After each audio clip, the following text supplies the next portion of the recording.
In about a week, Nigeria's general election campaigns will begin when candidates are expected to sell themselves to the voter and clear other contending issues. In this report, News Central's Uzonna Ononye examines how the top presidential contenders may fare. This is the second time within these 23 years of Nigeria's longest democratic experience that a president will not be eligible to contest in an election after completing the two-term of 8 years. The first was in 2007 when Olusegun Obasanjo ended his tenure as president. 18 political parties fielded candidates, and as actual campaign is about to begin, it seems the race will be narrowed to 3. Atiku Abubakar is flying the flag of the People's Democratic Party. He is not a stranger to the workings of the federal government, as he occupied the office of the vice president for 8 years between 1999 and 2007. He is believed to be a man of wide network of allies from all parts of the country and controls deep resources to prosecute a demanding campaign that this is promising to be. At 75, the man they call Unifier may be in his last attempt to become president after decades of trying. So he will be coming into this campaign with all the energy and resources he can find. The biggest challenge he will be facing is the division in his party, the PDP.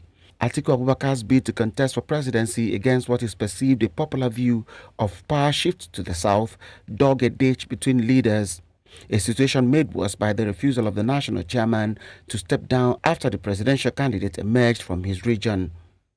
The former vice president has switched political parties 4 times. This is usually referred to by those who claim he is desperate to become president.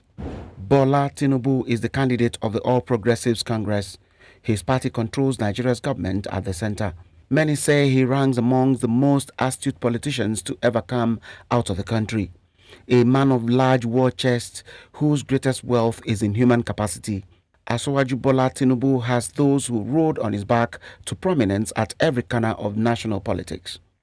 He is credited with the master plan that designed the development of Lagos when he served as governor between 1999 and 2007. But when the campaign starts, fresh questions will be raised on the controversies surrounding his personality, his real age, academic qualifications, and source of wealth. The public will be waiting to hear how Asiwaju Bola Tinubu will exonerate himself from the failures of the current government and administration he did so much to bring to power. The candidate and his handlers will be stretched to the limits in defending his current state of health.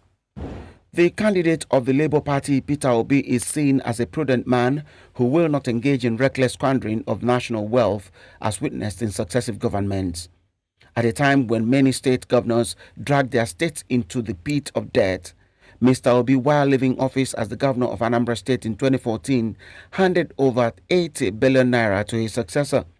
Perhaps these, in addition to his clarity in identifying the problems of the country, form the basis for the rapid growth in public acceptance for the candidate. Close observers of activities leading to the election say Peter Obi's political ambition has become a movement. But the campaign period will afford the Labour Party and their candidate the opportunity to find out how to convert the massive online followership to actual vote. Peter Obi is expected to show a deeper understanding of not just the problems, but how to solve them. Apart from contesting as vice presidential candidate of the PDP in 2019, Peter Obi has little experience of national politics. He will be making efforts to convince voters that he has learnt enough to lead a multi-ethnic and multi-religious country like Nigeria. Many people believe that this coming election is going to be different from any other in the past because of the overwhelming interest and involvement of the youth in the process.